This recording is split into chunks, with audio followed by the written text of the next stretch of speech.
Abu el Hassan Ali ibn Nafi, el Mirlo. Año 1990. Hoy se estrena Ziryab, el último trabajo del guitarrista flamenco Paco de Lucía, junto al pianista de jazz Chick Corea y el guitarrista Manolo Sanlúcar. Según una nota que ha facilitado la discográfica a los periodistas, el álbum está dedicado a Ziryab, un poeta y músico musulmán del siglo IX de la corte de Abderramán II, quien introdujo el laúd árabe en la península ibérica, que posteriormente se convirtió en la guitarra española.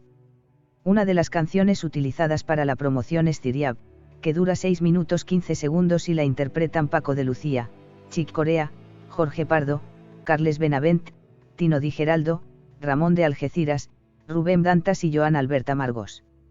En la canción se emplean 4 acordes suficientes para convertir en las manos del maestro unos simples toques de cuerdas en verdadera poesía musical, dotada de un gusto y una delicadeza que todo aquel que vaya a oírla puede estar seguro de que el mismísimo Ziryab le daría su bendición.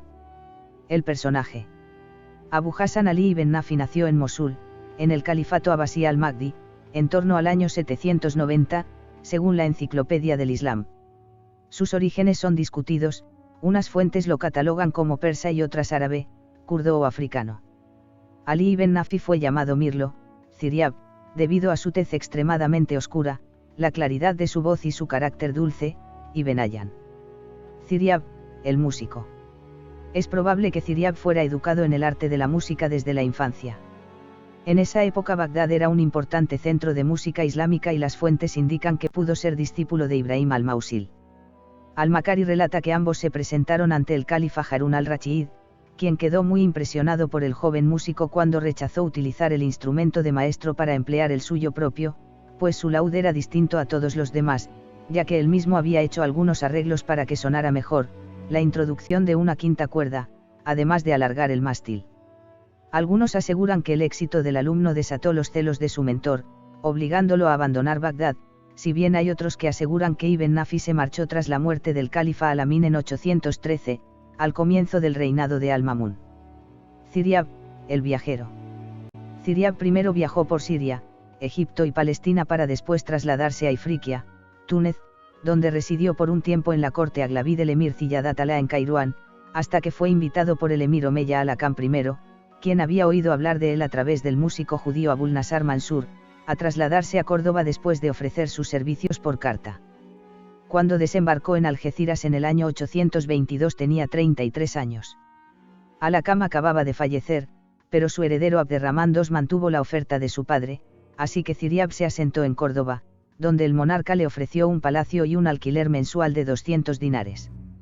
En la corte cordobesa se convirtió en un personaje muy conocido y fue considerado el ideario de la elegancia, influyendo en la vestimenta, la cocina, el mobiliario y la música.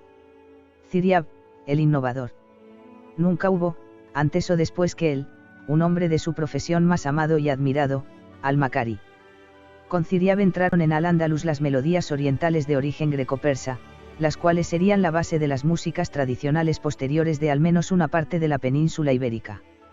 Añadió al laúd una quinta cuerda y sustituyó el plectro de madera, una pieza que se agarra con la mano y que pulsa las cuerdas, por otro fabricado con uñas, pico o los cañones de las plumas de águila. Asimismo, también tintó las cuerdas con colores que simbolizaban los humores aristotélicos, representando la quinta cuerda el alma. El bordón y la tercera las fabricó con intestino de cachorrillo de león, y por ello tenían más dulzura, limpieza y sonoridad que las hechas con las tripas de otros animales. El laúd tradicional constaba de 4 cuerdas que, según el simbolismo de los teóricos, correspondían a los 4 humores del cuerpo humano. La prima era amarilla y simbolizaba la bilis, la segunda, roja, simbolizaba la sangre, la tercera, blanca sin teñir, simbolizaba la flema, mientras que el bordón, teñido de negro, era el símbolo de la melancolía. La quinta cuerda añadida por Ziryab simboliza el alma. Estaba teñida también de rojo y colocada en el centro, entre la segunda y la tercera, aumentando las posibilidades expresivas del instrumento. Historia de la música de Andalucía. Martín Moreno, página 42. Por otro lado, popularizó una canción secuencia, precursora de la nauba o la nuba andalusí, que se considera como la música clásica del norte de África. Apoyado por Abderramán II, Ziryab estableció uno de los primeros conservatorios de música del mundo en Córdoba, donde se aceptaban tanto a hombres como a mujeres. Ciriab les evaluaba con pruebas. Si el alumno no tenía una gran capacidad vocal, por ejemplo, les ponía piezas de madera en la mandíbula para mantener su boca abierta o les ataba una cuerda alrededor de la cintura para que respiraran de manera particular. De esta manera todos los estudiantes debían cantar todo lo alto que pudieran y mantener la nota para observar su capacidad pulmonar. Ibn Hayyan. Ciriab y la gastronomía. Antes de la llegada de Ciriab a Córdoba, en Al-Ándalus se comenzaba el banquete llevando todos los platos a la vez, aún humeantes, sobre una mesita baja cubierta por un mantel de tela. Nada de tenedores ni cuchillos, pero sí había cucharas de madera para las sopas, servidas en cuencos de loza. Se servían entremeses fríos, salazones y pescados conservados en almorí, seguían platos de pollo o cordero cocidos a fuego lento, pasteles de volatería o caza, manjares blancos, que en Al-Ándalus recibían comúnmente el nombre de tafalla, guisados orientales de carne, o pescados en escabeche, o bien tortas con albóndigas de pollo, u hojaldradas rellenas de picadillo de salchichas o de carne de pichón mezclada con pasta de almendras, o sémola asada y desleída en miel. Ciriab se convirtió en una especie de gurú de la gastronomía, no solo introduciendo nuevas frutas y verduras, como el espárrago, sino indicando que los platos debían ser servidos en manteles de cuero, a la vez que asentaba el menú de 3 platos, la sopa, el plato principal y el postre. El orden en una comida elegante no es sirviendo los manjares en mezcolanza, sino que debe empezar por las sopas, seguido por los platos de carne y los principios de aves, fuertemente sazonados, para terminar por los platos de dulces, como pasteles de nueces, almendras y miel, o pastas de frutas perfumadas con vainilla y rellenas de alfóndigos y avellanas. También introdujo recetas de la cocina bagdadí. De hecho, una de las recetas, que aún se conserva hoy, tiene su nombre, el ciriabí. Ingredientes: 125 gramos de habas secas, 1 cucharadita de sal gruesa, 4 cucharaditas de aceite de oliva extra virgen, una bandeja para hornear grande. Elaboración: remojaremos las habas de 6 a 8 horas, durante la noche. Precalentamos el horno a 180 grados. Escurrimos las habas bien enjuagadas, las ponemos en una olla y las cubrimos con unos 500 mililitros de agua. Perforamos los granos con un tenedor y los llevamos a ebullición. Dejar hervir enérgicamente durante 8 minutos. Escurrimos de nuevo y dejamos que se enfríe.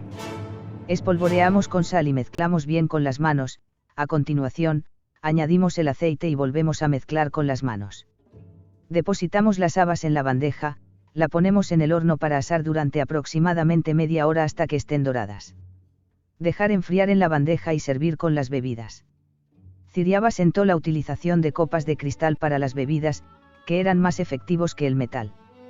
Según su criterio, el vino servido en la copa de cristal hacía despertar los 5 sentidos, primero, porque permitía saborearlo a través del gusto, luego, la transparencia del vidrio garantizaba apreciar el color a través de la vista, el olfato serviría para olerlo y con el tacto se disfrutaba de la propia fisonomía de la copa.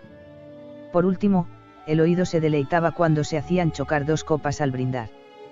Por otro lado, se le atribuye el invento de las albóndigas, para poder comer un trozo de carne de manera prolija mientras se realizaban otras tareas. Ciriab, la moda y la higiene. Ciriab comenzó la moda de llevar un tipo determinado de ropa según el clima y la estación. Además, sugirió diferentes vestimentas para las mañanas, tardes y noches. En lo tocante a los vestidos, la influencia de Ciriab se dejó sentir tanto en la corte como en la sociedad en general. Se limitó el uso de cada especie de trajes a la duración del tiempo propio para su empleo y la determinación precisa de este tiempo, dentro del año. Fue así como decidió que se debía de vestir de blanco y suprimir las prendas de color a partir de 6 días antes de que acabara junio, según el calendario romano que se usaba en Hispania. Se continuaba con dichos trajes hasta el 1 de octubre, o sea, 3 meses seguidos. Los demás meses del año se iba de color. También resolvió que en los meses que mediaban entre el frío y el calor, es decir, la primavera, se usasen vestidos de color, túnicas de seda cruda, tejidos con urdimbre de seda o de lana mezclada con seda, así como adorras sin forro, parecidas por su delgadez a las túnicas blancas veraniegas, por las cuales, al aumentar el calor habían de verse sustituidas. Si recomendó llevar estos trajes de color fue, primero, a causa de ser muy ligeros y, además, porque con sus tonos policromados recordaban las pellizas, que son las que gastan la plebe y van forradas y guarnecidas de piel. Así, al mismo tiempo que se evitaba una demasiado estridente disparidad de atuendo entre las distintas clases de la población, se tenían en cuenta los cambios sensibles de temperatura, frescor o tibieza, lluvia o buen tiempo, hasta la época en que el cielo se quedaba sereno y aumentaba el calor, obligando a que todo el mundo adoptara los vestidos blancos, y Benayan. En cuanto a la higiene, creó un tipo de desodorante para evitar los malos olores, promovió los baños matutinos y vespertinos con el objetivo de enfatizar el cuidado de la higiene personal y se cree que pudo desarrollar una especie de pasta de dientes funcional y de agradable sabor que se popularizó en todo el Emirato de Córdoba. Antes de la llegada de Ziryab a Córdoba, en la corte era usual que tanto hombres como mujeres llevaran el cabello largo y sin flequillo hasta los hombros. Fue Ibn Nafi quien pondría de moda el flequillo liso hasta las cejas. Nuevos peinados cortos dejando al aire el cuello, las orejas y las cejas. También popularizó el afeitado e introdujo el uso de sal y aceites perfumados para mejorar el estado del cabello. Ricardo Ayer.